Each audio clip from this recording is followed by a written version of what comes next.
तो आज की जो क्लास है बहुत इम्पोर्टेंट भी है, बड़ी अनोखी भी है। आज की क्लास में पढ़ाने से ज़्यादा पढ़ने के तरीके पे बात है। वो कौन सा सही तरीका है नोट्स बनाने का या आंसर्स लिखने का? वो कौन सी चीज़ है जिससे मेहनत जितनी हम कर रहे हैं उसका सारा सिला मिल जाए? मतलब वो कौन सी चीज़ है जो बार-बार हमें कोई चीज़ रिपीट ना करना पड़े?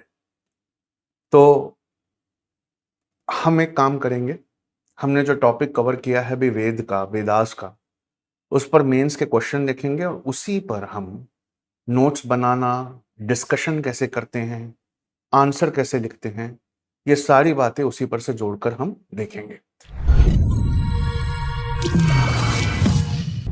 तो सबसे सही तरीका जो है किसी नोट्स को बनाने का या सबसे सही तरीका जो है आंसर को लिखने का वो ये है कि आपको अपने पेज को 2 भाग में डिवाइड करना चाहिए। You must divide your page into 2। अब देखिए आज थोड़ा-सा अनोखा दिन भी है, मैं बोर्ड पर नहीं पढ़ाता हूँ। मैं आराम से बैठकर किताबों को खोलकर बहुत सारी चीज़ों को एक साथ बोलता हूँ। लेकिन आज मुझे बोर्ड दिया गया है इसलिए कि मैं नोट्स बनाना आपको दिखाऊँ।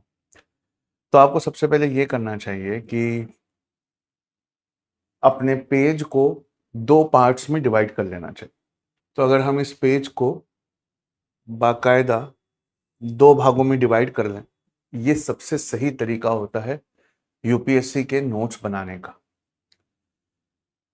इस तरफ का जो पार्ट है वो चीज़ों को नोट करने के लिए है और इस तरफ का जो पार्ट है वो आपकी थिंकिंग के लिए, वो आपको इस बात पर सोचवाने के लिए है कि जो आपने पढ़ा है उसमें से कितनी चीजें हैं और वो कैसी हैं और उनका बिल्कुल असली, जिसे आप ये कहते हैं ना कि उनका असली प्रारूप क्या है, मतलब what is there real nature, what is there real character.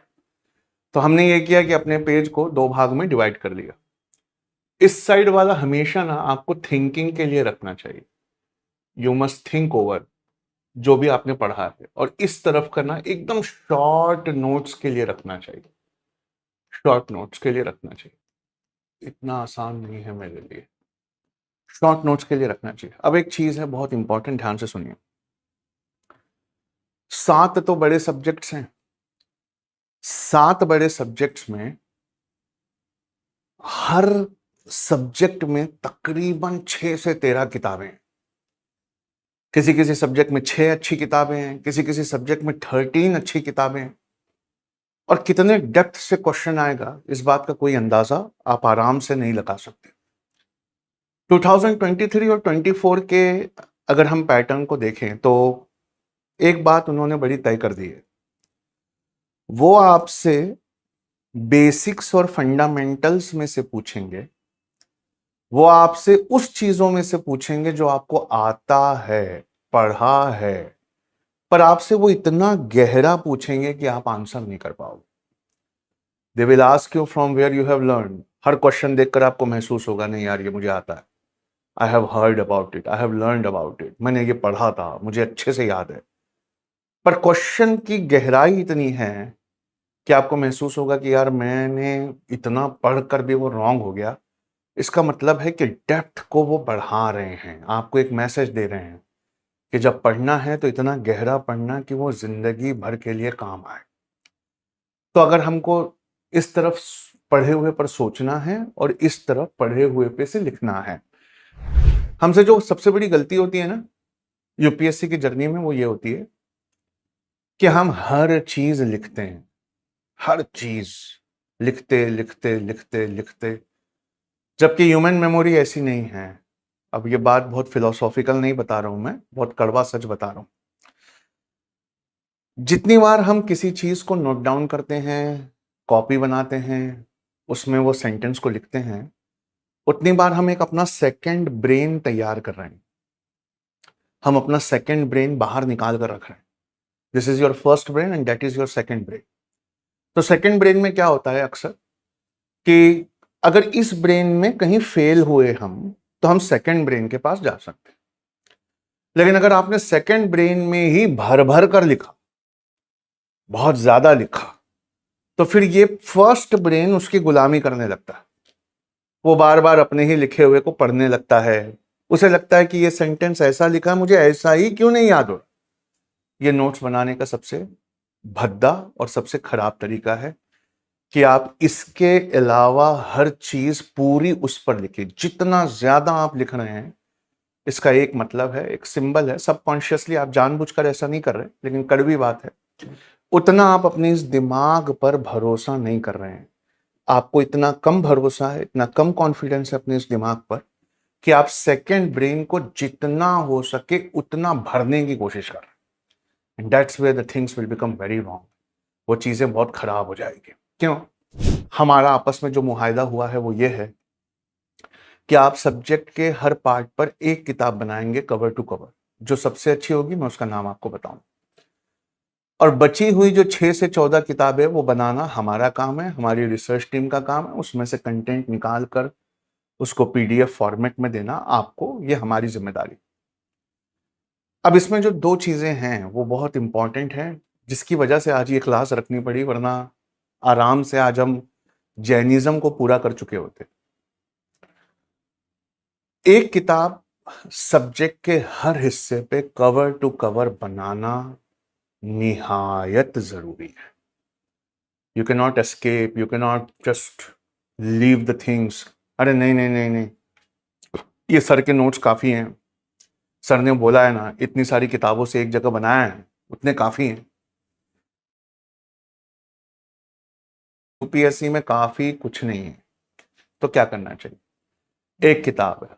फिलहाल एंशिएंट इंडिया चल रहा है सर, आपने हमको किताब की कोई नाम नहीं बताया, क्यों? क्योंकि जो किताब मैं आपको प्रिस्क्राइब करना चाहता हूं वो इतनी मोटी है, जिसका नाम उपिंदर सिंह है, और मुझे पता है कि वो आप नहीं पढ़ोगे, और मुझे ये पता है उसे पढ़ने से इतना फायदा नहीं होगा, क्योंकि उसमें छोड़ना क्या है यही ढूंढते ढूंढते 6 महीने निकल जाए।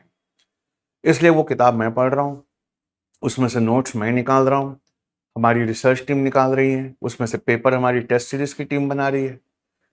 पर इस एंशिएंट इंडिया को छोड़ दें अगर, तो मेडिएवल के लिए सतीश चंद्रा, मॉडर्न के लिए बिपिन चंद्रा, ज्योग्राफी के लिए उनकी एनसीईआरटीज, लक्ष्मीकांत पॉलिटी के लिए कोई एक किताब, बाकी 5-6 किताबें लाना और उसमें से कंटेंट निकालना आपके टीचर का काम है। अब आप सोचिए, नोट्स जैसे आप बनाते हैं अगर वैसे बनाए जाए तो क्या होगा?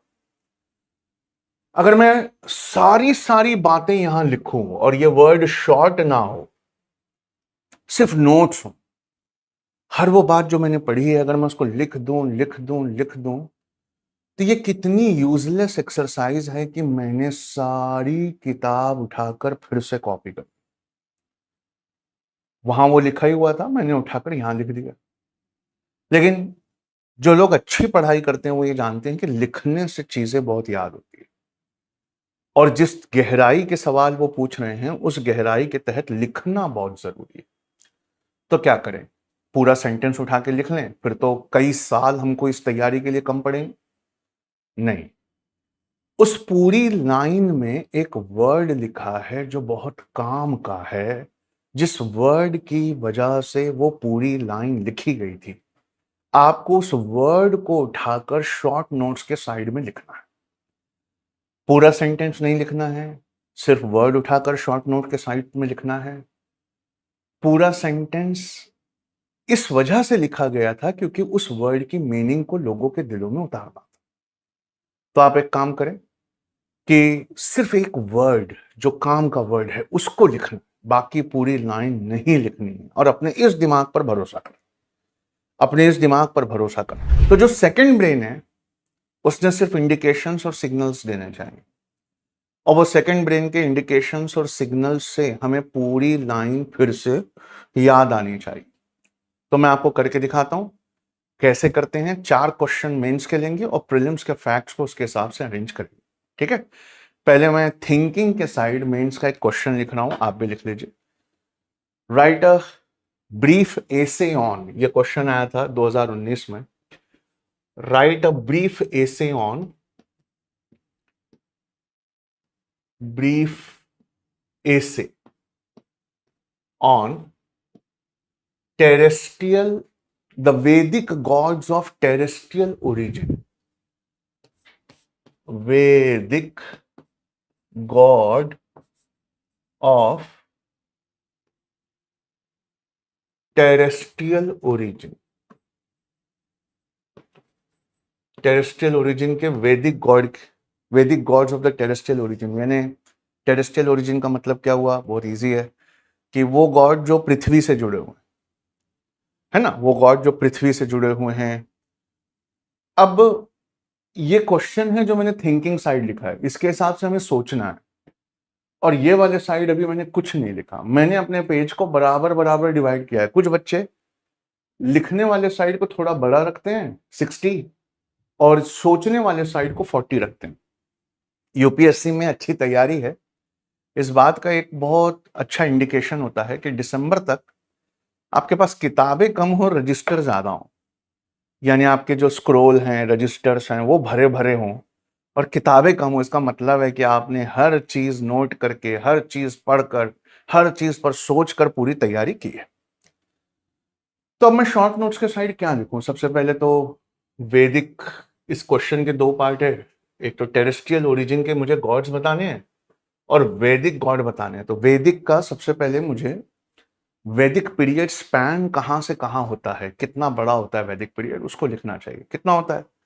तो हम जानते हैं कि 1500 बीसीई से लेकर 500 बीसीई तक होता है। ये वैदिक पीरियड का स्पैन है, 1500 बिफोर द करंट एरा से 500 before the current era. And ये सिग्निफिकेंट है, ये बहुत महत्वपूर्ण डेट्स हैं। क्यों? इन्हीं डेट्स में हमारे धार्मिक ग्रंथों की, खासकर वेदास का कंपोजिशन हुआ। ठीक है, वेदास का कंपोजिशन हुआ। The composition of Vedas was done in these dates. अब देखिए, पूरे पैराग्राफ से मैंने काम की दो चीजें निकाली। एक 1500 से 500 बिफोर द करंट एरा, ये वैदिक पीरियड है, बहुत सिग्निफिकेंट है। क्यों?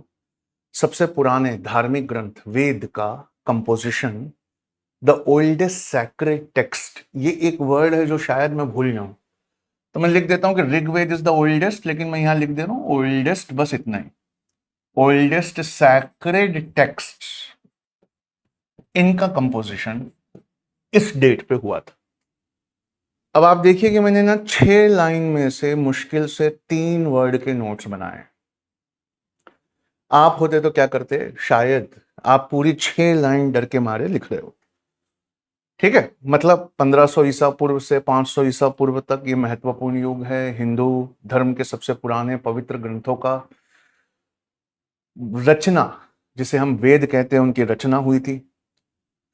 अब मैं अपने नोट्स में वो लिखूंगा जो मेरी एकदम मतलब स्टार्टिंग अंडरस्टैंडिंग है इसके बारे में। और क्या है कि वैदिक रिलीजन जो था ना, वो बहुत सिंपल रिलीजन था। नेचुरल फिनोमिनास को, यानी जो प्राकृतिक और ब्रह्मांडीय शक्ति थे जिसको वो समझा नहीं पाते थे, उसे देव की संज्ञा देते थे। देखिए हिंदी कितनी अच्छी हो गई है मेरी। तो इसे इंग्लिश में यूं कहते हैं कि भाई वैदिक religion was a simple religion. All the naturalistic phenomenas, they were given the adjectives of God. बात समझ में आ रही है? तो मैं यहां पे लिख सकता हूं कि नेचुरलिस्टिक फिनोमिनास, नेचुरलिस्टिक फिनोमिना को they use to call it as a god. जिसको वो एक्सप्लेन नहीं कर पाते थे, उसको वो कहते थे कि भाई ये तो गॉड है, नेचुरलिस्टिक फिनोमिना है, ये तो गॉड है।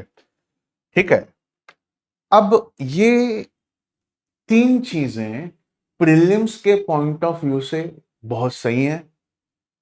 मुश्किल से अगर इसको मैं सजाकर एक के पीछे एक लिखूं तो मैंने अभी तक सिर्फ 1 लाइन लिखी है, जबकि मैंने 4 पैराग्राफ में से कंटेंट निकाला।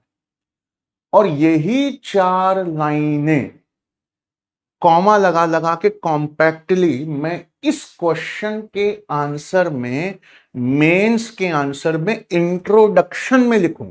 समझे आप नोट्स कैसे बनाने? ये जो 4 लाइनें हैं, ये मैंने 6 पैराग्राफ से निकाली हैं। क्या मैंने पूरी लाइन लिखी? नहीं। क्या मैंने उसकी सबसे इंपॉर्टेंट बात नोट की? हां। क्या उन बातों से मैं एक अच्छा इंट्रोडक्शन लिख सकता हूं इस आंसर का? सही है? यानी जब मैं रिवीजन के फेज में आऊंगा तो इस पेज को खोलते ही हर वर्ड पे मैं रिवाइज करूंगा, और इस तरफ जब मेंस के रिवीजन पे आऊंगा तो इस क्वेश्चन के इंट्रोडक्शन को इन 4 लाइनों से कंपोज करने का रिवीजन करूंगा। इस तरह मेरा प्रीलिम्स भी रिवाइज हो जाएगा, इस तरह मेरा मेंस भी रिवाइज हो जाएगा। बात समझ में आई है? ठीक है, अब आते हैं क्वेश्चन के दूसरे पार्ट पे। तो भैया टेरेस्ट्रियल ओरिजिन के गॉड्स के बारे में बात करना है, मतलब स्थलीय देवताओं जो भूमि के ऊपर हैं, स्थलीय देवताओं पर हमें बात करनी है। तो सबसे पहला मोस्ट प्रोमिनेंट टेरेस्ट्रियल डेटी से मुझे शुरू करना चाहिए अपना आंसर। तो most prominent terrestrial deity Indira तो नहीं है, वरुणा तो नहीं है, ये एक्स्ट्रा टेरेस्ट्रियल है। अच्छा, यूपीएससी ने पीछे टेरेस्ट्रियल गॉड पे क्वेश्चन पूछा है, तो हो सकता है कि आने वाले साल वो एक्स्ट्रा टेरेस्ट्रियल गॉड पे पूछे। एक्स्ट्रा टेरेस्ट्रियल गॉड मतलब जो स्वर्ग में रहते हैं, जमीन पर नहीं रहते। पहला क्वेश्चन था कि जमीन के गॉड के बारे में बताओ। अब मैं यहां पर इंदिरा वरुणा लिख दूं तो मेरे सारे नंबर कड़े हैं, क्योंकि वो तो एक्स्ट्रा टेरेस्ट्रियल गॉड है। समझ रहे हैं मेरी बात? तो मुझे सोचना होगा कि मुझे स्थलीय देवताओं से शुरू करना है, और क्वेश्चन नहीं कह रहा ऐसा, ऐसा नहीं करते हैं तो भी नंबर मिलते हैं, लेकिन मेरा दिल ये कहता है कि मुझे सबसे महत्वपूर्ण मोस्ट इंपॉर्टेंट टेरेस्ट्रियल गॉड से शुरू करना चाहिए। तो मोस्ट इंपॉर्टेंट टेरेस्ट्रियल गॉड कौन सा है मेरे नजदीक? तो मैं लिखूंगा कि अग्नि है। अग्नि सही है ना? टेरेस्ट्रियल गॉड अग्नि है, मोस्ट प्रोमिनेंट टेरेस्ट्रियल डेटी है। ये पहला पॉइंट मैं ना लिखते हुए ये लिखूंगा, गॉड से ज्यादा ये एक मीडिएटर है गॉड और ह्यूमंस के बीच में। याद करिए, वैदिक काल के लोग क्या मानते थे कि अग्नि में कोई भी चीज चढ़ाए तो अग्नि उसको चख कर ईश्वर के पास पहुंचा देती है ना? तो मैं एक वर्ड लिख रहा हूं जिस सेकंड ब्रेन की मदद कर रहा हूं, पूरी लाइन नहीं लिख रहा हूं मैं, यहां लिख रहा हूं मीडिएटर। मीडिएटर, ठीक है, बिटवीन। अब मैं ये भी नहीं लिखूंगा कि ह्यूमंस एंड गॉड्स, वो सोचने वाले साइड के लिए मैंने छोड़ दिया। मीडिएटर बिटवीन, ठीक है। अग्नि को देखते ही मुझे याद आएगा कि ये गॉड है, गॉड होने के साथ साथ ये मीडिएटर है between the gods and the humans, मतलब देवताओं और मनुष्यों के बीच में, देवताओं और मनुष्यों के बीच में एक मध्यस्थ है। हमारे डाले हुई चीजों को अग्नि के माध्यम से देवताओं तक ये प्रसाद पहुंचाता है, देवताओं तक पहुंचाता है, तो बची हुई चीज भी प्रसाद बन जाती है। ऐसा कौन मानते थे? वैदिक आर्यंस मानते थे। सही है, ऐसी है ना? अब सुनना, यहां पर मैं सेकंड लाइन क्या लिखूंगा, तो मीडिएटर तो मैंने लिख दिया, देवताओं तक के conveying offerings to the divine, ये एक वर्ड लिख लेता हूं, इससे मेरी इंग्लिश भी अच्छी हो जाएगी। Conveying offerings to the divine,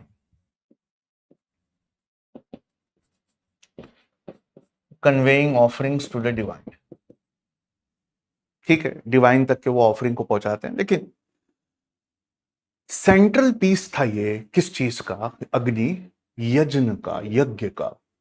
यज्ञ का सेंट्रल पीस क्या था? अग्नि था, है ना? तो यहां पर ये एक वर्ड लिख के छोड़ देता हूं, सेंट्रल पीस, सेंट्रल टू यज्ञ। यज्ञ करने के लिए ये सेंट्रल होता था, बिल्कुल उसके बिना नहीं हो सकता, ठीक है। और ये डिस्ट्रॉइंग फोर्स भी है और प्योरीफाइंग फोर्स भी है।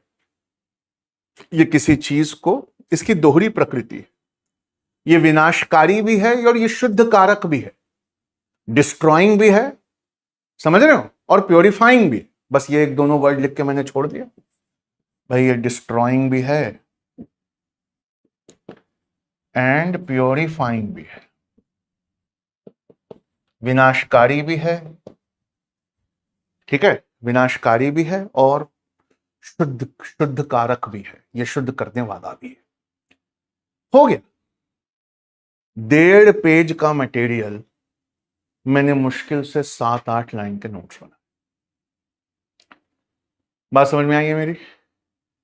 बात समझ में आई है? आपसे क्या गलती होती है? आप बैठकर पूरा पोथी पुराण लिखते हो, वो पूरा पोथी पुराण आपके नोट्स में है। अच्छा, अब क्या होगा कि मैंने ना बीमार पड़ गया था, मेहनत नहीं कर पाया, रोज रोज अपने टारगेट्स को मीट करते मैं इतना दूर चला गया कि मैं इसको रिवाइज नहीं कर पाया।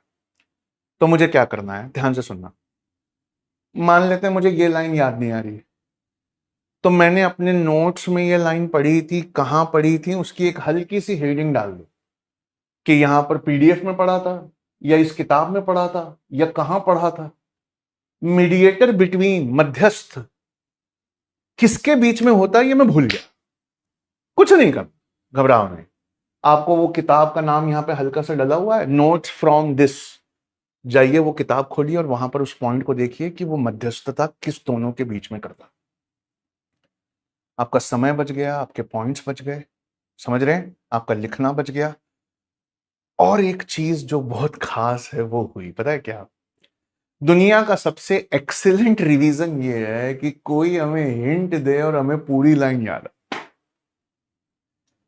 कोई हमें क्या दे, सिर्फ हिंट दे, और हिंट देने भर से हमें दुनिया की सारी बातें उसकी याद आ जाए। इससे अच्छे नोट्स नहीं बन सकते। ठीक है, अब आगे चलिए, मैं इस आंसर को आगे दिखाता हूं। तो अग्नि तो हो गया साहब, अग्नि एक छा। दूसरा है कि पृथ्वी, नेक्स्ट वो है पृथ्वी। अब मैं देखिए यहां पर मैं इसे खाली छोड़ रहा हूं। क्यों खाली छोड़ रहा हूं? आरसीए में हम जब डिस्कशन करेंगे तो एक टेबल पर सारे लोग बैठे होंगे, उसमें भी ना एक अजीब सी हालत है। कल को कलेक्टर बनने वाले बच्चों को आज डिस्कशन करना नहीं आता। एक बोलता है, बाकी बैठकर सुनते हैं, और फिर वो डोमिनेट करना चाहता है। फिर हमको लगता है यार ये हमें चांस ही नहीं दे रहा, ये यही बोले जा रहा है, ये यही बोले जा रहा है। 3-4 डिस्कशन के बाद हमारी मुलाकातें आपस में होना बंद हो जाती है। अरे छोड़ यार डिस्कशन, वो बोलता है किसी को बोलने नहीं देता। नहीं ना साहब, डिस्कशन इस बात का है कि टेरेस्ट्रियल गॉड कौन कौन से। अब सबको नानी याद आ रही है टेबल। क्यों? वो रट के आए हैं, अपना रटा हुआ वो उल्टी करना चाहते हैं। आपने कैद लगा दी, आपने कहा कि सिर्फ पूरा मत बताओ, सिर्फ हमें यह बताओ कि टेरेस्ट्रियल ओरिजिन के वैदिक गॉड्स। तो फिर दूसरा बोलता है भाई सिर्फ टेरेस्ट्रियल ओरिजिन के वैदिक गॉड्स को ही हम रिवाइज क्यों करें, हो सकता है इस साल एक्स्ट्रा टेरेस्ट्रियल पूछ दिया तो, है ना। फिर तीसरा बोलता है भाई रुक जा, अगर ऐसा पूछ दिया तो कि एक्स्ट्रा टेरेस्ट्रियल गॉड है लेकिन उनका टेरेस्ट्रियल से क्या लेना देना। अब ये जो डिस्कशन है वो यहां आएगा, बात समझ रहे हैं। और आपके मेंस पर सबसे ज्यादा क्वेश्चन इस पार्ट से आए। This is your thinking space, उसको आपको बचा कर रखना है। आईएएस बनना बहुत आसान है या बहुत मुश्किल है? कल को जिलाधिकारी बनना है, सुपरिटेंडेंट ऑफ पुलिस बनना है, जहां से गुजरोगे ना रोड के दोनों तरफ चूना डलेगा। जब तुम्हारी गाड़ी बंगले में घुसेगी ना, 4 गरीब वहां पत्थर पे बैठे होंगे, तुम ड्राइवर से पूछोगे या अपने उससे पूछोगे ये क्यों बैठे हैं, कह रहे हैं सर आपके दर से तुरंत इंसाफ मिलता है, 3 दिन से बैठी है सर, भगाया नहीं भाग रही है। अच्छा बुलाओ उसको। इतना पावर अपने कलम में चाहते हो ना, तो कलम भी चलाना सीखो। और अल्लाह के वास्ते तुम्हारे मुंह पे कह रहा हूं, अगर आईएएस बनना है ना, बड़े हो जाओ, बच्चों वाली हरकतें छोड़ दो। मेरे नाक पर मक्खी बैठी है, सुन यार तू उड़ा दे।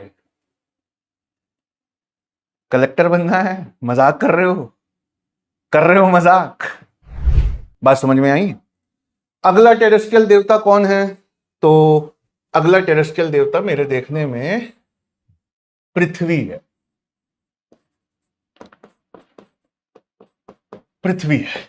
सोचिए अब आप पृथ्वी के बारे में, मैं आपको 30 सेकंड के बाद बताऊंगा पृथ्वी क्या है। किताब में तो ये लिखा है सर पृथ्वी के बारे में कि पृथ्वी को दान करना था, ब्राह्मणास दान में मानते थे। राजसूय यज्ञ के वक्त वो पृथ्वी को छूकर कहता था कि पृथ्वी मैं तुझे इंज्योर नहीं करूंगा। राजसूय यज्ञ मतलब जब वो राजा बनता था, मैं तुझे इंज्योर नहीं करूंगा, तू मुझे इंज्योर मत करना, है ना। और उसके बाद वो खड़ा होता और कहता कि ये तुम्हारा राजा है। पृथ्वी से आने वाला कर बाली, ये राजा के आय का सबसे बड़ा स्रोत होता। ऐसी है ना, छोटे छोटे में लिख लें। सबसे पहला क्या है, Prithvi played a very central role central role in Rajasuya यज्ञ।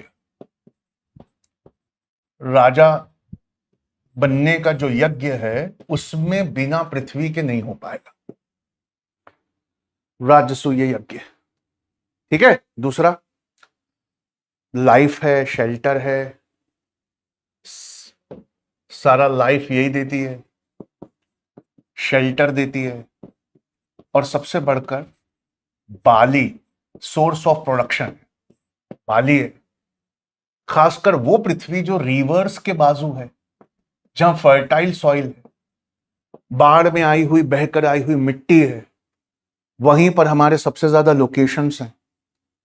और पृथ्वी को जितनी बार ऋग्वेद में मेंशन किया गया द्याऊस पिता, द्याऊस का मतलब स्काई फादर के साथ किया गया, जितनी बार मेंशन्ड है वो द्याऊस मेंशन्ड विथ द्याऊस। द्याऊस का मतलब स्काई, स्काई के साथ mention.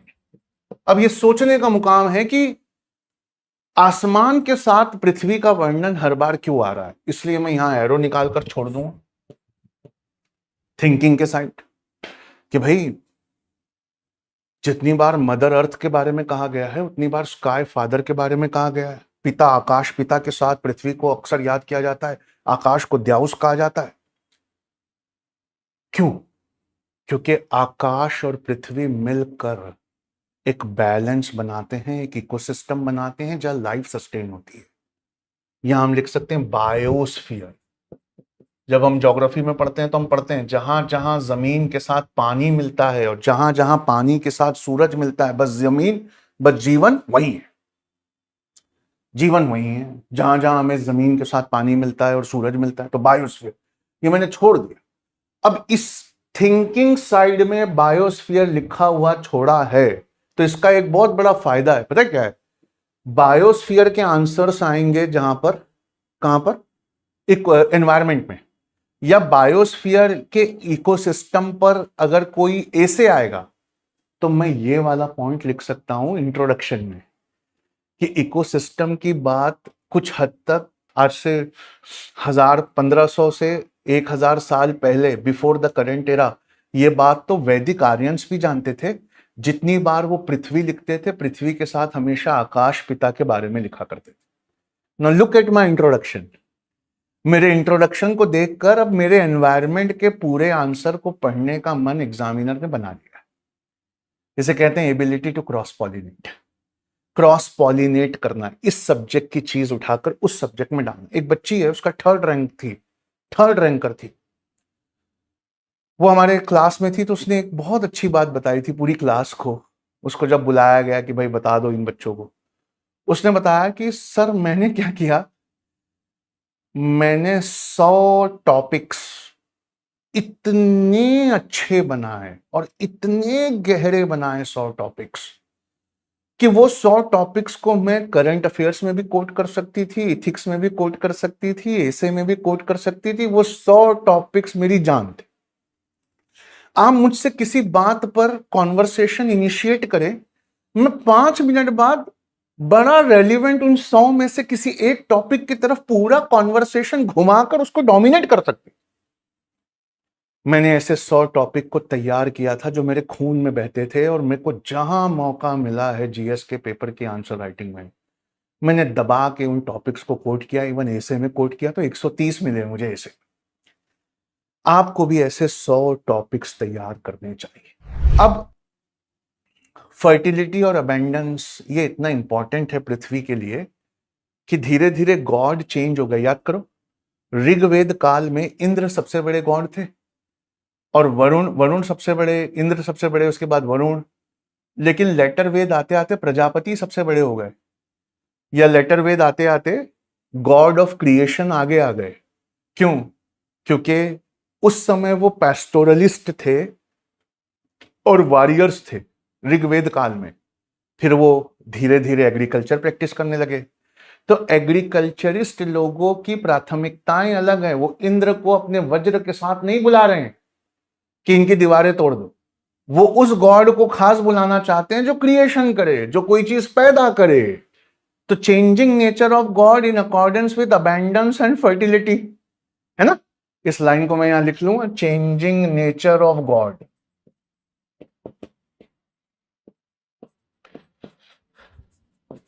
Changing nature of gods with abundance and fertility. अब ये भी सोचने वाला मुकाम है, इसलिए मैंने थिंकिंग की तरफ करके छोड़ दिया।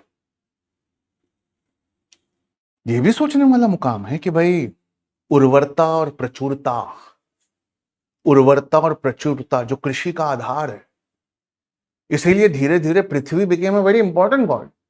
धीरे धीरे जैसे जैसे एग्रीकल्चर बढ़ा, वैसे वैसे उर्वरता, फर्टिलिटी, प्रचुरता, अबैंडेंस, तो Prithvi did became a very important god. इसलिए मैंने एरो निकालकर यहां छोड़ा हुआ है, ठीक है, यहां पर छोड़ा हुआ है मैंने।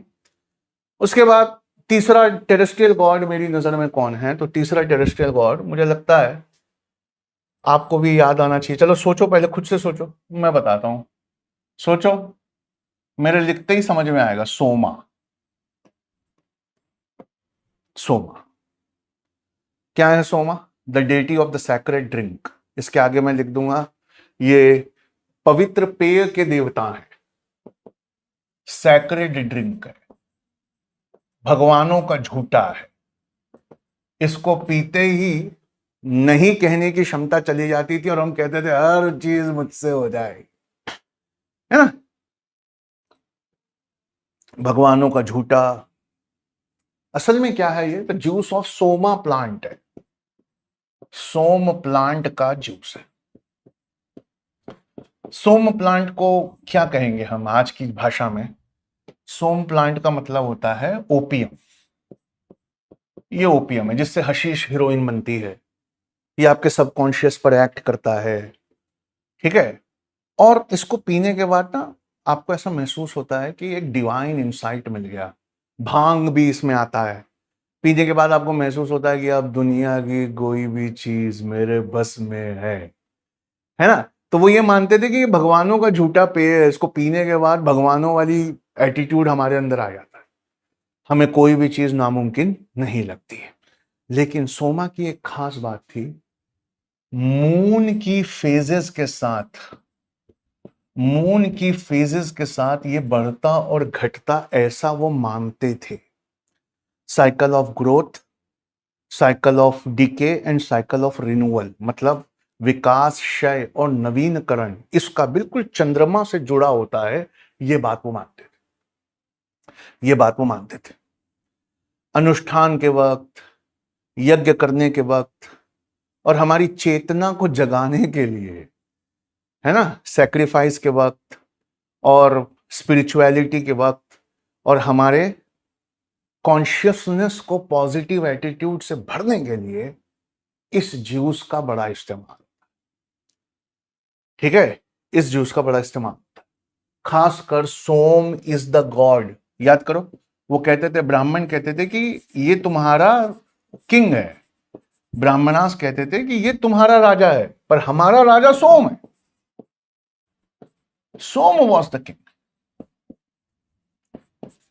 हमारा राजा सोम है, हमारा राजा सोम है।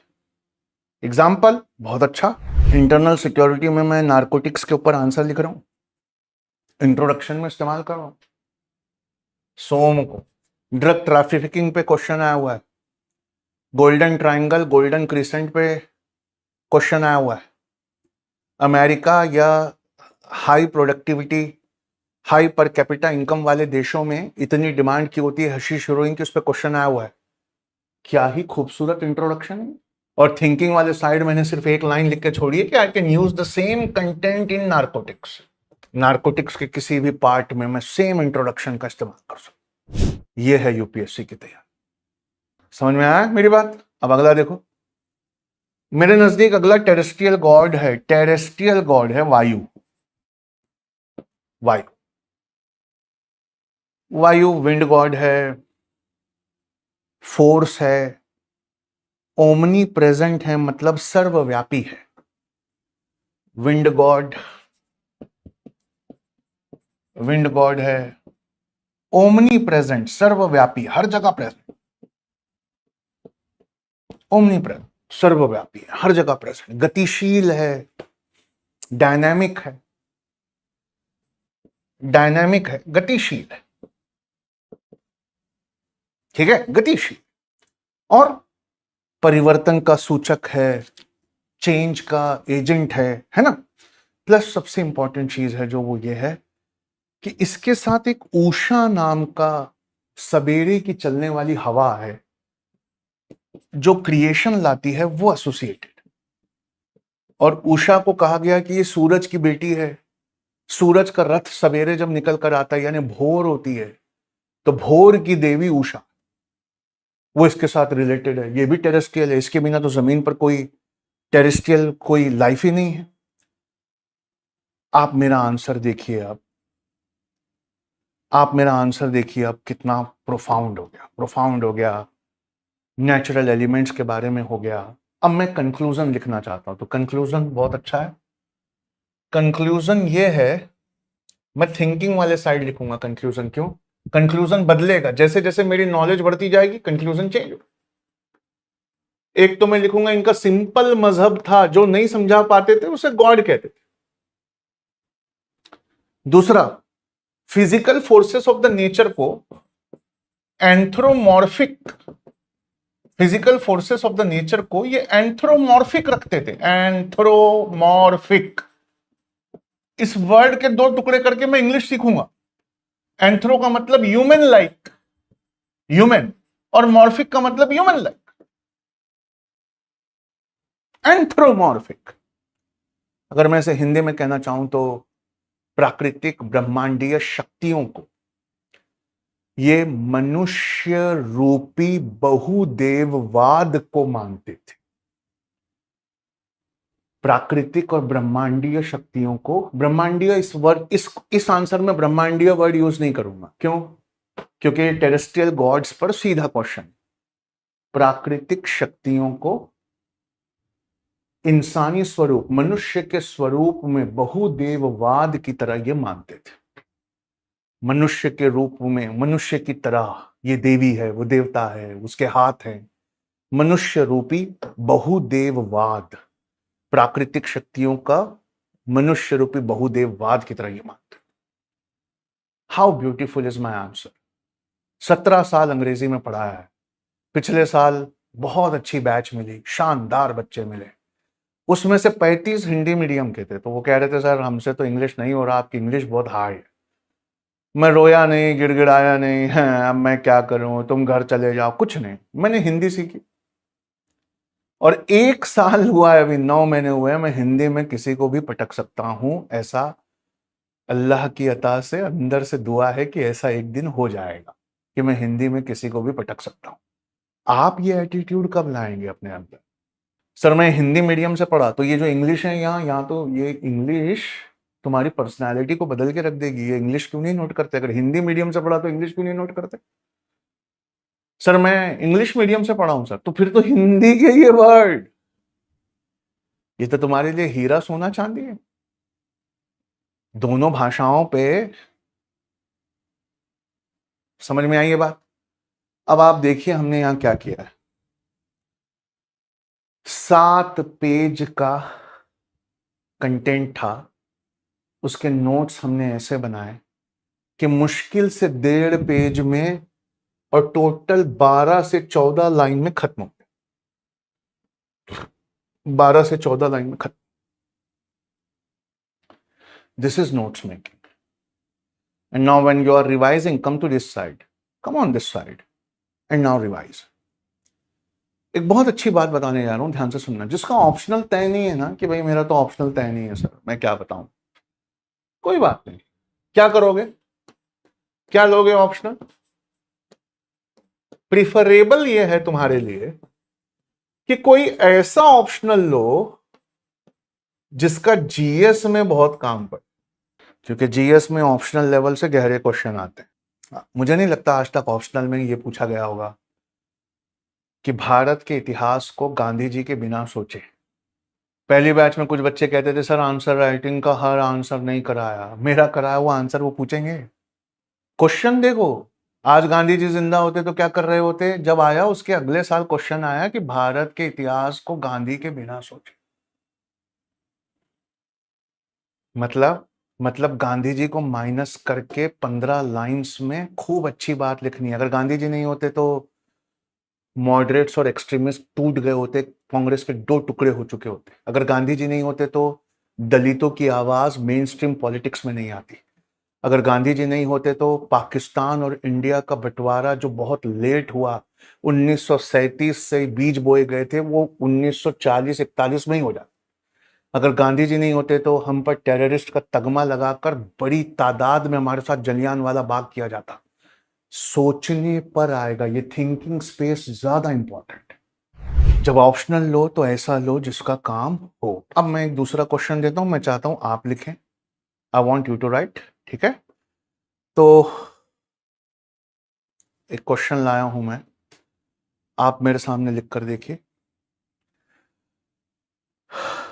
एक सेकंड, मुझे ना थोड़ा बोर्ड पे मजा नहीं आता, इसलिए मैं बोर्ड पे नहीं पढ़ाता हूं, लेकिन लिख के दिखाना था इसलिए पढ़ा रहा हूं, ठीक है? यहां देखिए, बहुत अच्छी चीज मैं आपको बताऊं। ऐसे गॉड्स के बारे में लिखना है जो टेरेस्ट्रियल ओरिजिन के नहीं है। टेरेस्ट्रियल ओरिजिन के गॉड नहीं है, नॉट। चलो, नॉट पहले लिखना था, मैं बाद में लिख देता हूं। Not of the terrestrial origin, yet they have a huge impact on terrestrial things. Question मैंने बनाया है, ये यूपीएससी ने नहीं पूछा। Yet they have significant terrestrial, significant terrestrial implication. Significant terrestrial implication, देखिए आज गांधी जिंदा होते तो क्या कर रहे होते, ये क्वेश्चन था। उसके अगले ही साल क्वेश्चन आया कि गांधी के बिना भारत के इतिहास को सोचें। क्वेश्चन आया था इससे पहले वाला, क्या? टेरेस्ट्रियल गॉड ऑफ वैदिक ओरिजिन के बारे में बताओ, टेरेस्ट्रियल गॉड ऑफ वैदिक ओरिजिन। मैंने क्वेश्चन बदल दिया, नॉट टेरेस्ट्रियल ओरिजिन, उनका भूस्थलीय ओरिजिन नहीं है, उत्पत्ति जो है वो स्थलीय नहीं है, अर्थ पे नहीं है। Not of terrestrial origin yet significant terrestrial implication है, लेकिन उनका असर भूस्थलीय और धरती पर बहुत ज्यादा पड़ता। ऐसे गॉड्स को आपको सोचना है। आपको मिलते हैं 3 मिनट, आपका समय शुरू होता है अब। स्केलेटन लिख कर देखिए, लिख के देखिए, कोशिश करिए। मैं आपको सुझाऊंगा तो आपको बहुत मजा आएगा। अरे वाह, ये ऐसे लिख सकते थे, ये ऐसे लिख सकते थे। लेकिन 1 मिनट लीजिए, पहले 1 मिनट लेके खुद सोचिए, उसके बाद मैं आपकी मदद करूं। टेरेस्ट्रियल ओरिजिन के गॉड्स नहीं है, लेकिन उनका टेरेस्ट्रियल मतलब उनका जमीन पर बहुत गहरा असर है। बहुत आसान आंसर इसका, इतना इजी है, इतना इजी है। कमान ट्राई, कमान बच्चों, आईएएस बनते हैं यार, अपनी पर्सनालिटी बढ़ाते हैं यार। आमिर के जवाब से शुरू करते हैं। उन्होंने कहा कि सर पहला god, very good Aamir, Mohammad Aamir, पहला गॉड जो टेरेस्ट्रियल ओरिजिन का नहीं है पर टेरेस्ट्रियल इंप्लीकेशंस बहुत स्ट्रांग है, वो इंद्र। इंद्र, ठीक है? क्या है इंद्र? ऋग्वैदिक टाइम्स में किंग ऑफ गॉड्स हैं। तो मैं इसके आगे ही लिख दूंगा शुरुआत में, बाद में ये सेकेंडरी हो गए। जब एग्रीकल्चरिस्ट ने डोमिनेट किया तब ये सेकेंडरी हो गए। शुरुआत में तो किंग ऑफ गॉड्स थे, किंग ऑफ गॉड थे। आज इन्हें रेन के साथ एसोसिएट किया जाता है, स्टॉर्म के साथ, तूफान के साथ, रेन के साथ, बिजली कड़कने के साथ एसोसिएट किया जाता है। तूफान, बारिश, बिजली कड़कना इंद्र के कैरेक्टर्स में था। इन सब का गहरा असर जमीन पर पड़ता है। क्या पड़ता है? पहले मैं लिख लूंगा, यहां पे नोट्स बना रहे हैं ना हम तो। Rain, storm, thunder storm, thunder storm, clouds, thunder storm के और एक चीज लिख ली, वज्र कहते हैं इसे।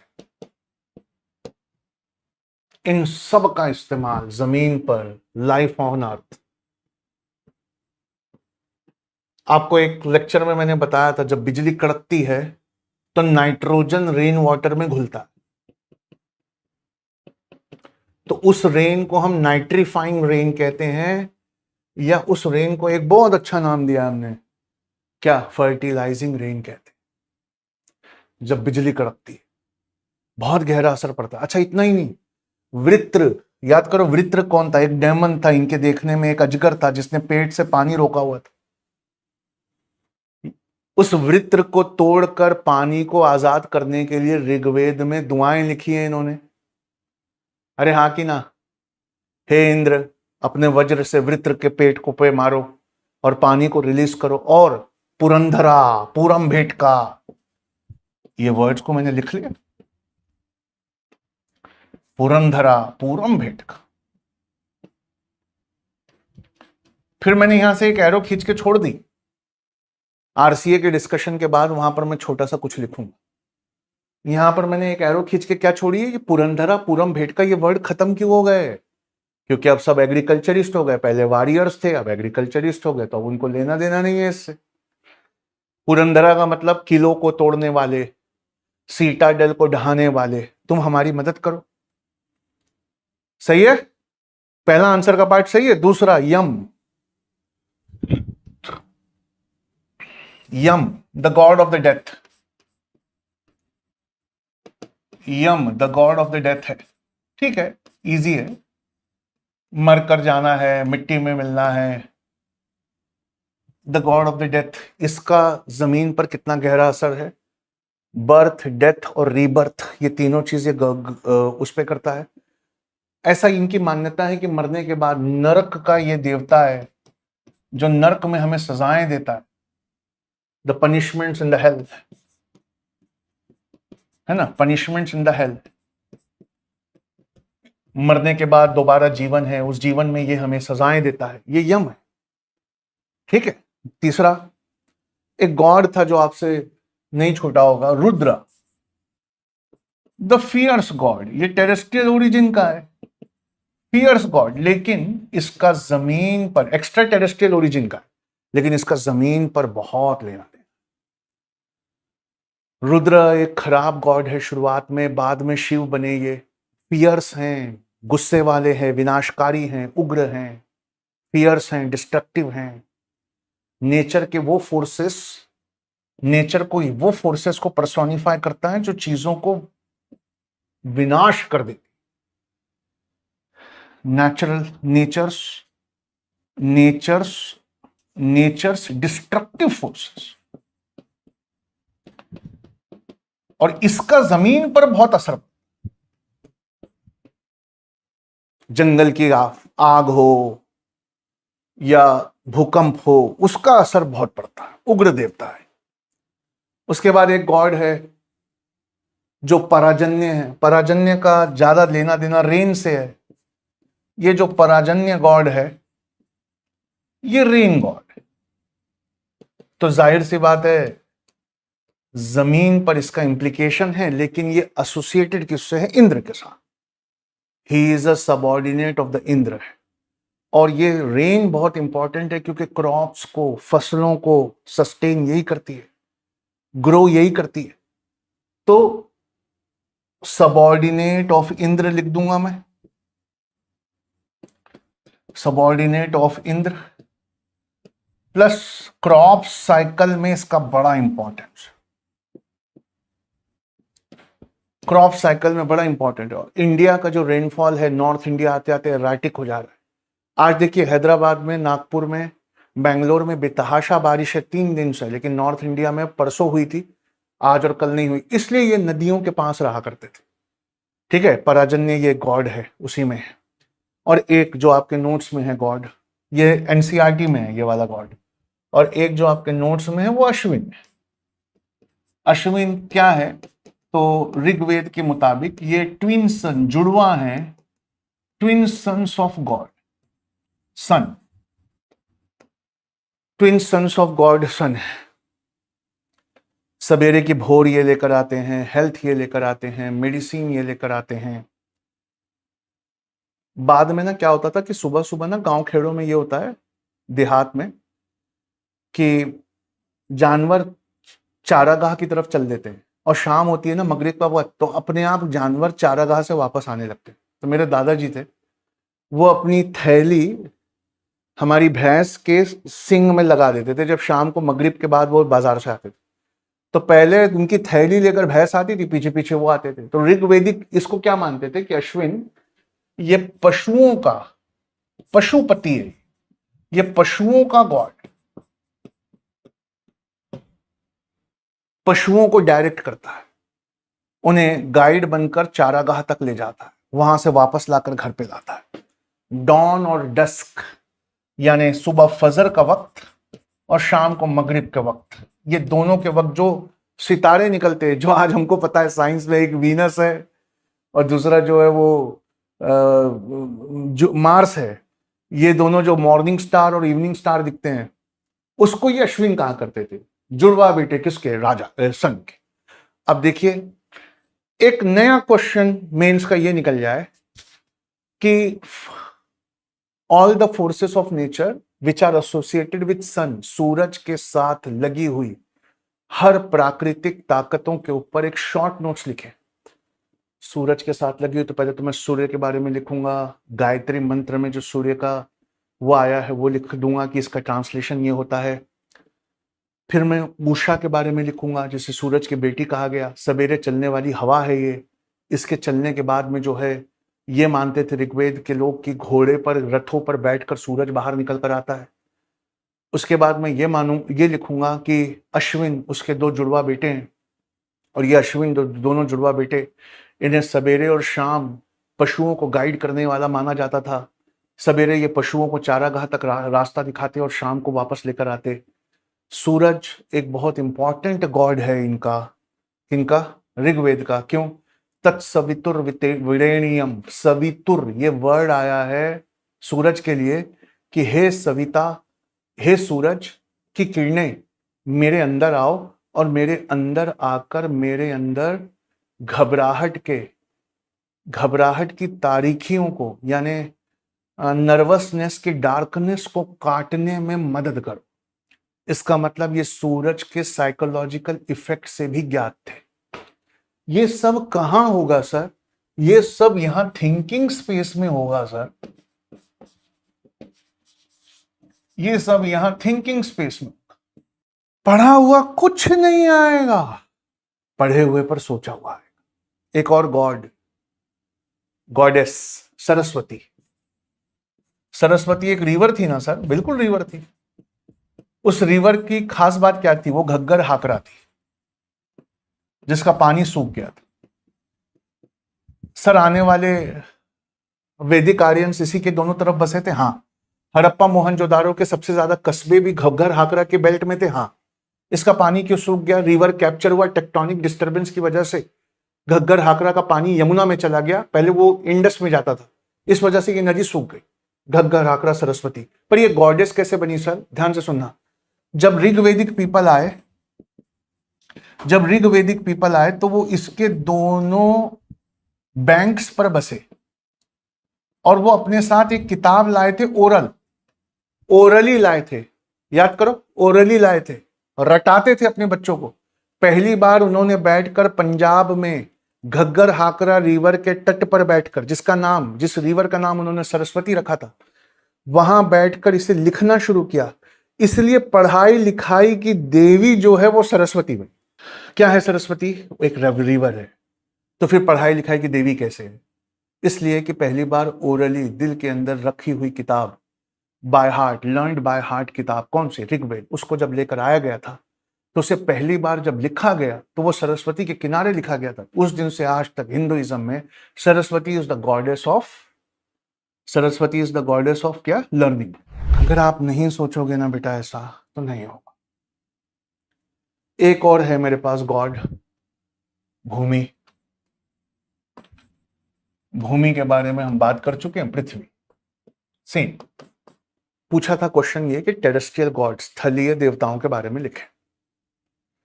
तो हमने लिख दिया था स्थलीय देवताओं के बारे में कि भाई ये था।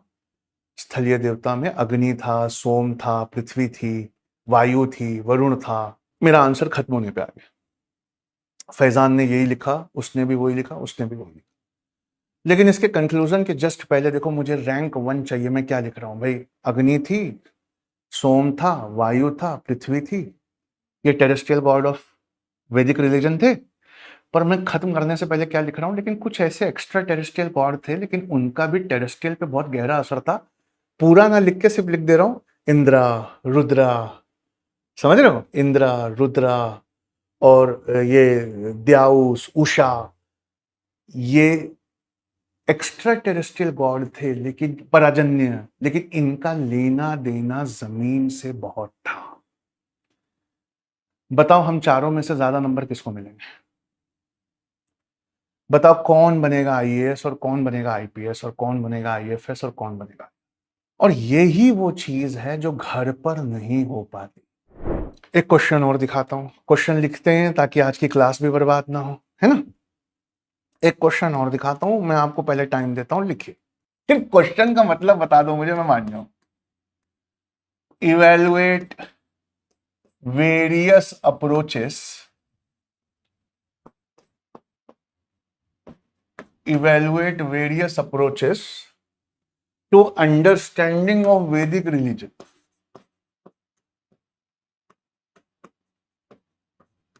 To understanding of Vedic religion.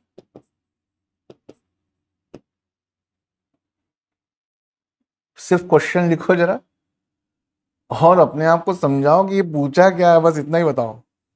वैदिक धर्म को समझने के विभिन्न दृष्टिकोणों का मूल्यांकन करें।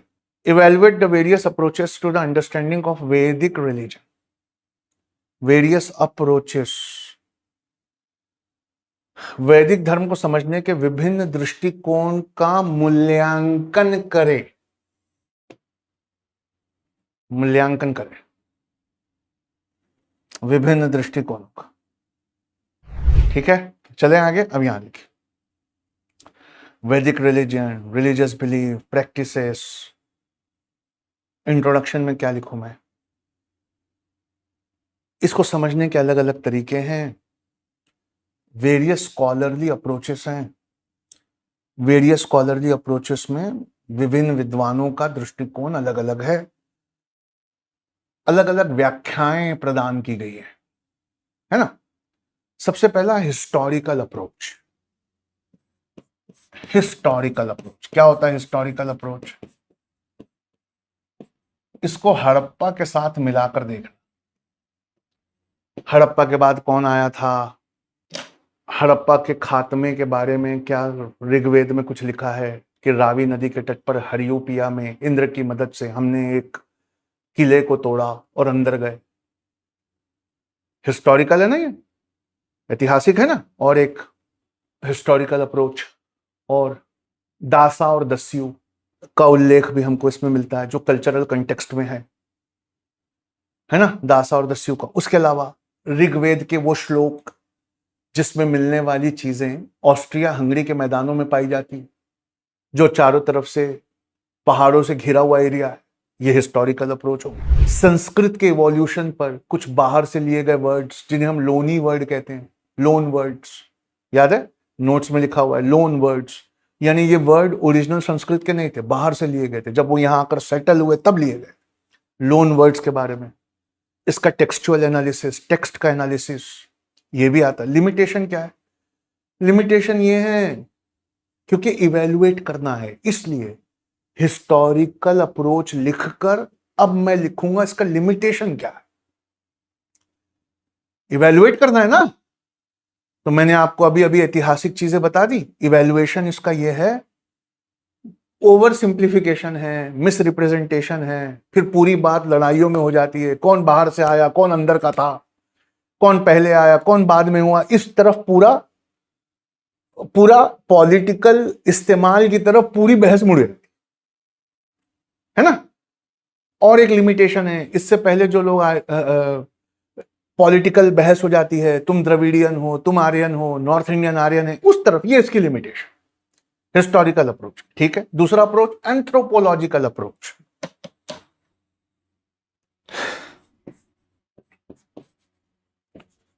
एंथ्रोपोलॉजिकल, एंथ्रोपोलॉजिकल अप्रोच का मतलब मानव शास्त्रीय दृष्टिकोण। ये सेकंड अप्रोच है। मानव शास्त्रीय दृष्टिकोण में हमें एक स्कल मिला है आर्यन का, हडल्ड स्केलेटन मिले हैं। हडल्ड स्केलेटन मोहनजोदारो में 25 आपस में गुत्थम गुत्था नरकंकाल मिले हैं, जो जिसको देखकर पूरी बहस इस तरफ मुड़ जाती है कि इनका नरसंहार हुआ था, है? इनका नरसंहार हुआ था। और फिर एंथ्रोपोलॉजिकल बहस ये हो जाती है कि हाइट, जॉ, रंग, ये इन्हें अनस कहते थे। अनस याद करो, एक वर्ड था जिसकी नाक नहीं है। ये इन्हें ब्लैक कहते थे, अनस कहते थे, दास और दासी कहते थे, दस्यु कहते थे। ये पूरी बहस इस तरफ चली जाती है। फिर वर्ण और कास्ट सिस्टम आ जाता है। नीचे की कास्ट को ये पूरे राइट्स नहीं देते थे, खासकर प्रिजनर्स ऑफ वार को, जिनको ये कैद करके लाते थे, उन शूद्रों को नहीं मिलता था। फिर डिवीजन ऑफ लेबर इन वैदिक सोसाइटी हो गया। ये एंथ्रोपोलॉजिकल अप्रोच है। इसका लिमिटेशन क्या है? इसका लिमिटेशन ये है कि साहब बहुत अच्छी बहस है, लेकिन इसमें ना स्पिरिचुअल और फिलोसॉफिकल डायमेंशंस नहीं। इसमें ना उपनिषद की कोई बात नहीं, इसमें ना उपनिषद की कोई बात नहीं है। इसमें ना दार्शन शास्त्र, जो कल हमने क्लास की थी कि starting of the Hindu philosophy, उस पर कोई बहस नहीं। नरकंकाल और चेहरों के हाव भाव और जबड़ों और इसकी पढ़ाई रह रहा है। वो फिलॉसफी नहीं है, वो रिलीजन की गहरी बात नहीं है जिस पर बहस हो। सही है? अब तीसरा अप्रोच देखो, वेद को पढ़ने का, रिलीजियस अप्रोच। रिलीजियस अप्रोच में हम ये कर सकते हैं कि आज के मजहब में क्या क्या बच गया ये बता सकते हैं। आज भी बहुत सारे भगवान बच गए, आज भी गाय अघन्य है, ये बात बच गई। रिलीजियस अप्रोच में क्या बता सकते हो? बहुत सारे भगवान है, बहुदेववाद आज भी बरकरार है, गाय अघन्य है, ये भी बरकरार है। लेकिन एक चेंज आया है, वहां मूर्ति पूजा नहीं थी, इमेज वर्शिप नहीं थी, हवन कुंड थे, यज्ञ थे। आज गुप्ता एज के बाद मूर्ति पूजा पे हम चले गए। और बाकी रिलीजन्स के साथ आज के हम कंपेयर नहीं कर सकते, क्योंकि ये बहुत एंशिएंट रिलीजन है। तो इसके रिलीजन का कंपैरिजन हम सिर्फ कर सकते हैं हड़प्पा के साथ, या मेसोपोटामिया के साथ, या इजिप्ट के साथ, जो कि इतना उल्लेखनीय नहीं है। क्यों? ऐसा व्यतीत होता है, ऐसा मालूम होता है कि जब ये आए थे तो इन्होंने ही तीनों सिविलाइजेशंस को हराया, and they migrated in all direction. ये इसका लिमिटेशन। सही है? हाँ, एक बहुत खूबसूरत चीज है रिलीजियस अप्रोच में, आज हमारी सोसाइटी में क्या क्या बाकी है, ये बात का बहुत अच्छा अंदाजा मिल सकता है। ये बात का बहुत अंदाजा मिल सकता है। फिर अगला है फिलोसॉफिकल अप्रोच। फिलोसॉफिकल अप्रोच, हाँ, उपनिषद की बात करो, स्पिरिचुअलिटी की बात करो, अंदर खाने देखने की बात करो, स्पिरिचुअलिटी की, इथिक्स की, अपने अंदर अपने व्यवहार को सुधारने की, डिजायर्स को खत्म करने की, डिजायर्स से ऊपर उठने की, और अपने आप को ऐसा बनाने की कि हम भगवान में जाकर समाहित हो जाएं। ये सारी बात फिलोसॉफिकल अप्रोच में है, लेकिन ये पर्दा डाल देती है उस कास्ट सिस्टम पे। ये लिमिटेशन है जिस कास्ट सिस्टम के तहत शूद्रों के साथ बहुत गलत व्यवहार किया है। फिर फिलोसॉफिकल तो फिर फिलोसॉफिकल हो जाती है। वो सोसाइटी में position of women, position of Shudras और वैश्यास, इस पर वो बात नहीं करती। ये उसकी लिमिटेशन है ना, ये उसकी लिमिटेशन है। अब एक बच्चे ने बहुत अच्छा पॉइंट दिया, देखो ये खास बात होती है। स्टूडेंट है ना, कभी कभी वो बात करते हैं जो बहुत, उसने कहा सर एक सामाजिक अप्रोच है, societal approach. Societal approach, societal approach में position of women, position of women, changing nature of sabha and samiti, sabha and समिति का चेंजिंग नेचर, उसके बाद इनइक्वालिटी, उसके बाद कास्ट सिस्टम। ये भी पढ़ने का एक अप्रोच है, लेकिन इसका एक लिमिटेशन है, बहुत छोटा सा। फिर ये अच्छी बातों को नदारद कर देता है। जो कुछ अच्छी बातें हैं हम उस पर बहस नहीं करते थे। क्वेश्चन कितना हार्ड था, various approaches to study of Vedic society पर बहस करिए, ये है अप्रोचेस। अब सुनना मेरी बात, अगर आप रिकॉर्डेड लेक्चर्स, जिसको नेटफ्लिक्स की तरह बनाया गया है, ऐसा मैं कहता हूं, जिसमें इतने ग्राफिक्स, एनिमेशन और एआई का इस्तेमाल करके दिखाया गया है, अगर वो घर से देख कर नहीं आओगे तो ये जो वैल्यू एडिशन की मेंस की बहस है, इसके लिए टाइम क्लास में नहीं बचे। फिर हम दोनों को बैठकर वही वापस रटना पड़ेगा। इसलिए कह रहा हूं, अगले 3 महीने सबसे बड़ा सब्जेक्ट उठाया हमने, क्या? हिस्ट्री। उसके साथ उठाना चाहिए तो पॉलिटी या ज्योग्राफी, रोक दिया। क्यों? 2 बड़े सब्जेक्ट नहीं करते हैं, एक बड़ा सब्जेक्ट और एक ठीक ठाक बड़ा सब्जेक्ट, जिसे इकोनॉमिक्स कहते हैं, दोनों कर लेते हैं। सही है। और ये दोनों ऐसा करते हैं पहले 3 महीने में कि दोबारा इनका रिवीजन ना करना पड़े, फिर अक्टूबर से ज्योग्राफी और पॉलिटी उठाते हैं। लेकिन उस ज्योग्राफी और पॉलिटी के वक्त अल्लाह के वास्ते आज रोज 4 लेक्चर देखा करो, रोज 4 लेक्चर देखा करो। क्यों? इतना पक्का कर लो ना हिस्ट्री और इकोनॉमिक्स को कि ज्योग्राफी पॉलिटी के वक्त जब हम जाएंगे तो वापस इस तरफ नहीं आए। फिर एक काम करा करेंगे, तीसरे संडे को, हर महीने के सैटरडे संडे को, जैसे हमारी छुट्टी रहती है क्योंकि संडे टेस्ट रहता है, हम क्या करेंगे, लॉक लगा के आरसीए में जंजीर से पैर बांधकर एक सैटरडे संडे पूरा हिस्ट्री रिवाइज करेंगे। यही तरीका है, इसके अलावा नहीं है। अब आप सोचना सीख गए, आंसर लिखना सीख गए हैं, तो एक बार हाथ उठा के बताइए ताकि मैं आगे ले चलूं। लिखो, examine the sacrifice as a ritual.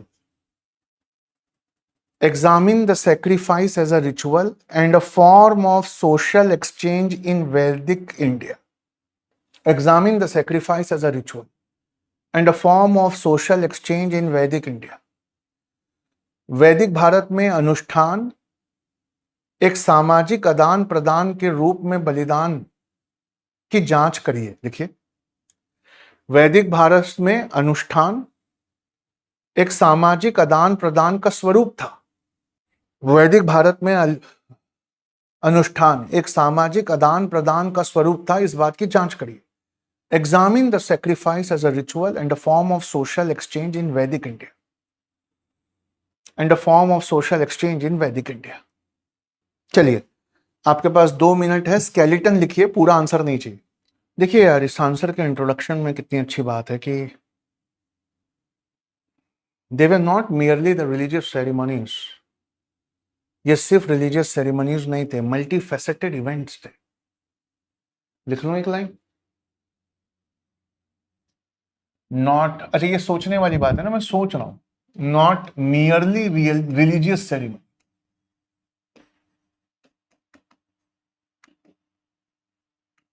not merely religious ceremonies, not merely religious ceremonies, but multifaceted events. देखिए वर्ड कैसे यूज किए हैं। भाषा सीखने का सबसे सही तरीका है आईएएस की तैयारी, but multifaceted events, not merely religious but multifaceted events. केवल धार्मिक समारोह नहीं थे, बल्कि बहुमुखी कार्यक्रम थे। केवल धार्मिक समारोह नहीं थे, बल्कि बहुमुखी कार्यक्रम थे। अब ऋग्वेद याद करो, ऋग्वेद में सामाजिक सद्भाव को बनाए रखने वाली चीजें होती थी। मतलब societal harmony was ensured through Vedic sacrifices in Rigved. Societal harmony, मैं यहां पे वर्ड लिख दूंगा, सोसाइटल हार्मनी। क्यों? एक के हाथ में सब कुछ कॉन्सेंट्रेट नहीं हो रहा, सबके हाथों में बट रहा है। सोसाइटल हार्मनी हिंदी में से क्यों कैसे कहेंगे? सामाजिक सद्भाव बनाए रखने के लिए ये यज्ञ एक महत्वपूर्ण भूमिका निभाते थे सामाजिक सद्भाव बनाए रखने के लिए। ठीक है, चलिए शुरू करें। अब मैं रिचुअल के बारे में लिखूंगा। अग्नि, अग्नि के अंदर डालते थे। इनका यह मानना था कि अग्नि जब कंज्यूम करती है तो ईश्वर तक पहुंचा देती है। जब ईश्वर तक पहुंचा देती है, इस रिचुअल को अग्निहोत्र कहते थे। अग्निहोत्र कहते थे। अच्छा, एक तरह के तो यज्ञ नहीं थे ना, राजसूय अलग था। राजसूय अलग था, एक यज्ञ था। अश्वमेध अलग था। पुरुषमेध अलग था। पुरुषमेध अलग था। सर्वमेध अलग था।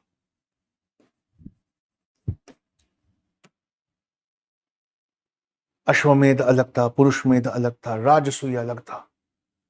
अब इसमें होता क्या था? अभी तक मैं आंसर पे नहीं आया हूं। अभी तक ऐसा महसूस हो रहा है कि उसने पूछा यह है कि भाई इसमें रीडिस्ट्रीब्यूशन ऑफ वेल्थ होता था क्या, मतलब जो पैसे हैं वो आपस में या चीजें बदलती थी क्या। लेकिन इंट्रोडक्शन थोड़ा सा मेरा लंबा हो गया, आपको थोड़ा सा इसको शॉर्ट करना चाहिए, मेरा थोड़ा सा ज्यादा लंबा हो गया। हाँ, रीडिस्ट्रीब्यूशन ऑफ वेल्थ होता था। कैसे होता था? पहला पॉइंट लिखते चलो, अब मैं बोर्ड पे और नहीं लिखूंगा, लिखो। इसको बहुत बड़े सम्राट या राजा स्पॉन्सर करते थे, है ना। बहुत बड़े सम्राट या राजा इसको स्पॉन्सर करते थे, इसको पैट्रोनेज देते थे। तो सम्राट या राजा के स्पॉन्सर करने से, या यूं कह लें कि इसमें जो संसाधन लगते थे वो इतने ज्यादा थे कि धनवान संरक्षक सम्राट या राजा ही इसे स्पॉन्सर कर पाता था। ठीक है, हाँ, इसमें कम्युनिटी का बहुत बड़ा पार्टिसिपेशन होता था। ठीक है, सबसे ज्यादा वेल्थ राजा के हाथ से निकलकर ब्राह्मण के हाथ में आता था। रीडिस्ट्रीब्यूशन ऑफ वेल्थ पे बोल रहा हूं, सबसे ज्यादा वेल्थ राजा के हाथ से निकलकर ब्राह्मण के हाथ में आता था। ठीक है, फिर ब्राह्मण के शिष्यों के हाथ में वो बचता था। ठीक है, अध्वर्यु और अग्निहोत्री, अध्वर्यु और अलग अलग ब्राह्मण्स के नाम आए हैं जो मेरे दिमाग से अभी निकल गए, उनके हाथ में डिस्ट्रीब्यूट होता था। ठीक है, बलिदान के लिए जो मवेशी खरीदे जाते थे या बलिदान के लिए जो मवेशी इकट्ठे किए जाते थे वो वैश्य से लेते थे। तो वैश्यास के हाथ में इन मवेशियों के बदले जो हाथ में दिया जाता था उससे भी रिडिस्ट्रीब्यूशन ऑफ वेल्थ होता था, है ना। मवेशी मवेशी किससे खरीदते थे आप? कौन पालता था? पशुपालन कौन करता था? वैश्य करते थे, है ना। फिर आप याद करिए, राजा बनने से पहले एक रत्न हविष सेरेमनी थी जिसमें हीरा ले जाकर हर एक के घर में देना पड़ता था। तो वो हीरा कहां से शुरू होता था? चीफ क्वीन से शुरू होता था, महिषी, फिर पुरोहित, पहले चीफ क्वीन, फिर डिस्कार्डेड क्वीन, फिर पुरोहित, फिर सेनानी कमांडर, फिर चैरियट मेकर, फिर कारपेंटर, है ना, फिर वो ट्रेजरर, फिर वो टैक्स कलेक्टर, फिर उसके बाद में लास्ट में उनका चैरियट ड्राइवर और कुरियर। रिडिस्ट्रीब्यूशन ऑफ वेल्थ है ना, रिडिस्ट्रीब्यूशन ऑफ वेल्थ है। ठीक है, उसके बाद में बहुत सारे राजाओं को बुलाया जाता था। वो राजा अपने अपने हाथ से लाई हुई, अपने यहां से लाया हुआ एक तोहफा बड़े राजा को देते थे। बड़े राजा बदले में उनको कुछ देता था। रिडिस्ट्रीब्यूशन ऑफ वेल्थ है जो हाथ में हो रहा था। लेकिन अब मेरी कंक्लूडिंग लाइन आ रही है, अनफॉर्चुनेटली इस रिडिस्ट्रीब्यूशन ऑफ वेल्थ में शूद्रास के हाथ में बहुत कम आता। अनफॉर्चुनेटली वो जो बॉटम ऑफ द लैडर पे रहते थे, यानी पिरामिड के सबसे निचला हिस्सा जो शूद्र थे, उनके हाथ में इस रिडिस्ट्रीब्यूशन ऑफ वेल्थ से बहुत कम चीजें निकल कर आती थी। सही है, एक काम करेंगे, थोड़ा मेंस वाला माहौल बनाएंगे। 5 मिनट लीजिए, मेरे बताए हुए इस पर अब एक आंसर का स्केलेटन बना के देखिए, जरा करिए, क्योंकि ये काम आपको करना ही है। सही है, मेरा स्केलेटन देखिए जो मैं बनाकर लाया हूं रिडिस्ट्रीब्यूशन ऑफ वेल्थ का, उसको अपने आप से मैच करिए। सबसे पहले offerings and donations, offerings and donations. उसके बाद पैट्रोनेज बाय धनवान व्यक्ति, बहुत संरक्षण आर्थिक संरक्षण बहुत धनवान व्यक्ति देते थे, patronage by rich, very rich people. उसके बाद गिफ्ट टू प्रीस्ट, दक्षिणा, दक्षिणा टू प्रीस्ट, पुरोहितों को मिलने वाली दक्षिणा सबसे बड़ा स्रोत ये। फिर उसमें एक लाइन ये भी डाल देना कि जो चीफ प्रीस्ट था वो अपने छोटे प्रीस्ट में उसका एक हिस्सा वो बांट दिया करता था, दक्षिणा टू प्रीस्ट, ठीक है। हाँ, cattle purchase, cattle purchase from Vaishyas, cattle purchase from Vaishyas, ठीक है। उसके बाद में छोटे राजास जो थे, मतलब राजसूय यज्ञ में राजाओं का लाया हुआ गिफ्ट, नहीं, रत्न हविस सेरेमनी, जिसमें वो एक एक रत्न हविस सेरेमनी, जिसमें वो एक एक क्या कहते हैं उसको, एक एक हीरा बांटते थे, उससे भी रिडिस्ट्रीब्यूशन ऑफ वेल्थ होता था, ट्रांसमिशन ऑफ नॉलेज भी होती थी। लेकिन कंक्लूजन में अनफॉर्चुनेटली इससे शुरुआत में तो शूद्रास अलाउड थे ऋग्वेद की वर्ड, लेकिन अनफॉर्चुनेटली लास्ट में शूद्रास और विमेन इससे बाहर होते चले।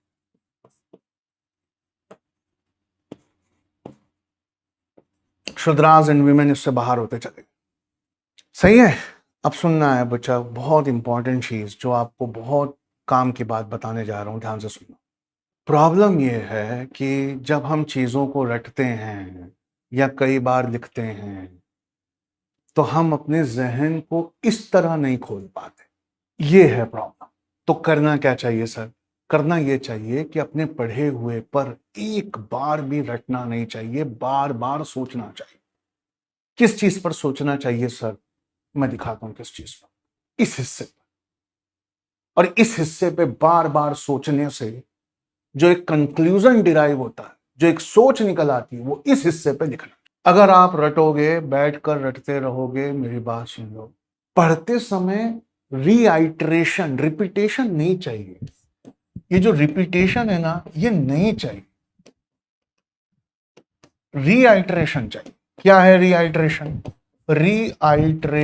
रीआइट्रेशन मतलब अपने लिखी हुई इन छोटी छोटी लाइंस को हर बार एक नई नीयत से देखना, हर बार एक नई नीयत से देखना, उसे फिर समझने की कोशिश करना, उस पर एक निष्कर्ष निकालना, एक कंक्लूजन निकालना, और जैसे ही वो कंक्लूजन आ जाए वो इस तरफ लिख दे। यूपीएससी है, 850 से 1000 सीटें हैं, सारे इंटेलिजेंट इंटेलेक्चुअल नहीं पास होते। पास वो होते हैं जो रीआइट्रेशन करते हैं, बस, और कुछ नहीं। दूसरा, उनके जहनो गुमान में सिर्फ एक बात रहती है, मैं कैसे पास होऊंगा या मैं कैसे पास हूं, मुझे अभी क्या करना चाहिए, मुझे इस कंटेंट के साथ क्या करना चाहिए, मेरे सामने अभी जो किताब खुली है इसमें से मुझे क्या निकालना चाहिए, ये क्या कर रहा, वो क्या कर रहा, कुछ नहीं। और जो कंटेंट और किताब आपने निकाली है उसमें से छोटी छोटी लाइनें, छोटी छोटी लाइनें, और इन लाइनों पर सोचा हुआ उसका जो कंक्लूजन है, उसका जो निष्कर्ष है, वो इस, यही वो प्रीलिम्स और मेंस है जो हाथ हाथ में जाता है। अब आपको मैं एक बहुत गहरी बात बता रहा हूं, ध्यान से सुनना। मेंस का क्वेश्चन प्रीलिम्स में आ रहा है, कैसे? विच अमंग्स द फॉलोइंग सेंटेंसेस, निम्नलिखित में से कितने वाक्य इस बात की तरफ इशारा करते हैं कि सैक्रिफाइसेस यानी बलिदान का अनुष्ठान यह सामाजिक व्यवस्था में वेल्थ को रिडिस्ट्रीब्यूट करने के काम आता है। मेंस का क्वेश्चन है ये कि वेल्थ रिडिस्ट्रीब्यूशन का एक बहुत अच्छा सोर्स क्या था? वेल्थ रिडिस्ट्रीब्यूशन का एक बहुत अच्छा सोर्स सैक्रिफाइसेस था, जो बाद में उसका रूप चेंज हुआ। पर प्रीलिम्स में वो क्या पूछ रहा है कि निम्नलिखित में से कितने वाक्य हैं जो इस बात की तरफ सूचना देते हैं कि भाई वेल्थ का रिडिस्ट्रीब्यूशन ऋग्वेद में होता था। इसका मतलब है, हो सकता है नहीं, पक्का मतलब है, इस तरफ से ही प्रीलिम्स में क्वेश्चन। तो ये सब आपको करना पड़ेगा और इसके अलावा ये सब नहीं होगा। दुनिया में कोई भी ये कहे कि ऐसा करने से हो जाता है, वैसा करने से हो जाता है, आपको जिससे सबसे ज्यादा फायदा मिल रहा है उसको करने से होता है। और एक बात याद रखना, आप जो कर रहे हो उसका फर्क सबसे ज्यादा पड़े, यही सच्चाई। इसी पर हम आज की क्लास खत्म करते हैं। जज़ाकल्लाह खैर, सलाम वालेकुम।